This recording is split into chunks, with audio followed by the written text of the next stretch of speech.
your background, Waceke, because I see how you've progressed from your school, based on what we spoke about the seat there, when you started off after college, after university, when you graduated. There's something, did your parents instill that in you, any of your parents? Or how did you get that wisdom at such a young age to begin to invest in the right things? Because people get money, but they splash on maybe shoes, bags. They're good, but then stuff to do with your comfort, your home. Because home, like you said, is an oasis where your creative juices are, where you become who you need to be. When you go out there, you're able to face the challenges that people face.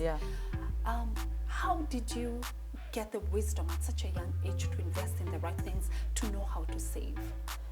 Saving is a skill that is learned. It's a value that is also learned, and it's an action that somebody has to take. What I appreciate about traditionally how we were brought up is that I remember my dad used to say, poverty comes because of laziness, and number 2, wasting. Full stop. If you stop wasting, and if you stop being lazy, then you won't be poor.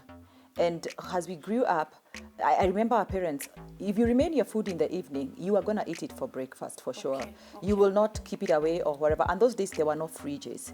You just keep it in the cupboard, and the following morning, you will take it for breakfast. And we also grew up seeing our parents improvising the things that we needed.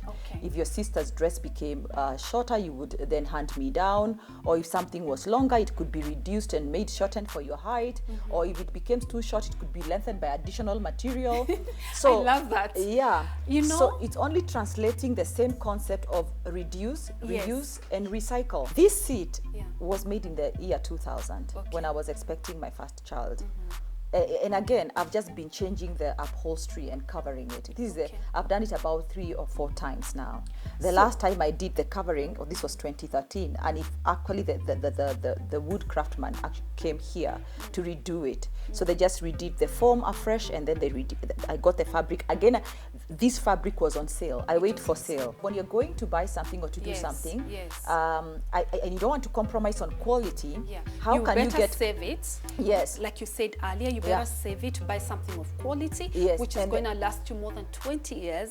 And you can be a good steward. And be a good steward. Be a good steward to take care of it. Yes, because you polish I polish my seats myself. Now, she's about art of living, and it's a space where people live. When you go back home, art of living is about the space that you go back home to, where you recharge yourself, you become who you want to be. And when you go out there, you're able to face the challenges and you become who you are. What does art of living mean to you? The art of living, then, living itself and life itself is the choices and the actions that you take every single day, and they translate into a reality for you. That is living for you. That is you. But the art of living is also learned through how a child is socialized, brought up, and the values that they are taught. So using the values that you've been taught by your primary caregivers, your parents, the teachers who taught you how you were socialized, your first place of work, the friends and the colleagues you interact with, and the social spaces you are in, you acquire certain mindsets towards life, and with that mindset, you create certain values that become like filters through which you live your life, that you use to filter information and things that come to you.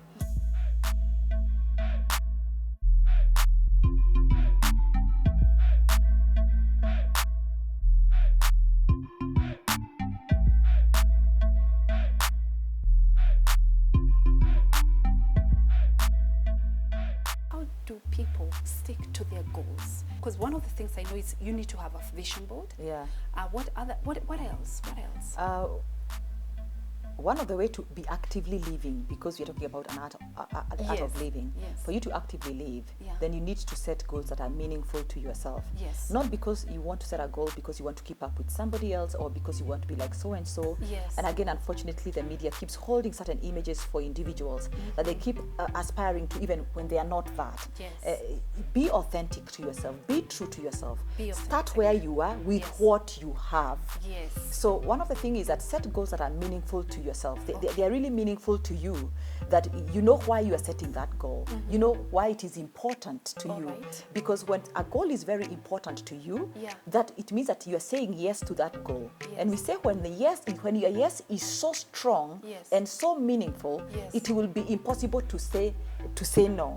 So because you will say that I'm so committed to this goal, Yeah. I cannot give it up. So you Yes. would say no to that goal And because it is personal, and it your is foundation meaningful. was the values. Yes, All right. and it is when you look at your values, Yes. when you look at where you are, Yes. and what you have, Yes. this goal is meaningful to you and it is personal to you. Lovely. So one thing, set goals that are meaningful to you. Yes. Next, don't set too many goals. Yes. Set just a few goals that you can achieve well and follow through, so that you don't feel like you're overstretched. Yes. Because we are always working with sometimes stretched or constrained resources. Yes. So set up goals, and then of course put a timeline that is comfortable enough. Yes. Don't feel like by the end of the year is the time to own a house, for example. Yes. You can have a plan, a 5-year plan to do so. To do so, Then I the goal for the first year is just to save only. Yeah. That is very, very important. Okay. The next thing I believe that of course you need to write down your goals. As we say, mental ink fades very quickly. Yes. Write them down,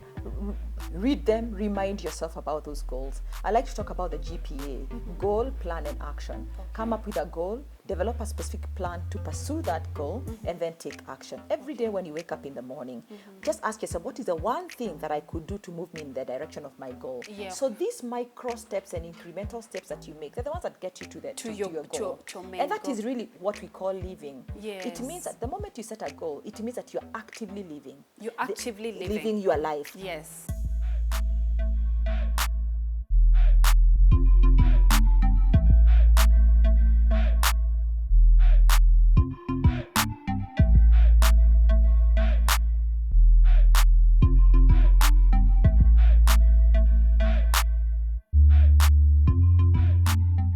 I caught those beautiful kettles. Okay. These kettles, and also the trophies. The trophies as well. Yeah. Talk to me about those lamps. They look amazing and beautiful. Because I see those are things that you collect. I collect. Including beautiful lamps. I collect. Yeah. By the way, when I visit a new country, I like to go to their local markets. Okay. You'll be amazed what you can find there. Okay. Like the lovely three photos at my dining. Okay. Those ones. Yes. I collected them from a thrift shop in the US. Oh, fantastic. I think they were going for $2 or $3. And each. they look amazing on your wall. Yes, I just bought them. I polished them Yes. because they have got plants, spices on them. Yes. I thought, these are 3 different kind of spices. They And would look good at the dining. Yes. And from a thrift shop, actually. So And the lamps are amazing as well. Yeah. Did you buy here or you? I bought them locally. Okay. And again, over a period of time. Over a period of time. Because in my mind, I know I like rusty stuff. Yes. The main thing is not just to collect for the sake of collecting. Yes. Is have the concept in your mind. Where am I going to place it, and what am I coupling it with in the Yeah. house? All right. So gradually, it's a gradual process. It's a gradual And the process. things come together. If you look at this, Yeah. all this piece was not bought together. Okay. This was a piece of art I bought in 2013. All right. When I had traveled. Okay. Then this little like a tin, Yes.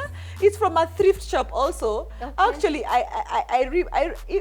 if I'm not so sure, I was trying to rub the price down here. I think it was $1.50 Wow. from a thrift shop. So you're also, I see you have, your artistic side is very, very active. Yeah. To be honest. Yeah. Given Then you that you're come a and son- combine them. You combine them. And our viewers have learned you don't have to break bank to have your house beautiful and amazing. Waceke has given us all the tips on how you can own a home and how you can take care of your furniture so that it can last long, you can save money and buy that house that you want to buy. You want to give our viewers a parting shot? My encouragement to the viewers is that live your life as a full expression of your authentic self. You don't have to keep up with anybody. And then remember the currency of faith. When you have faith, it is very possible to stretch your shilling. And also be patient.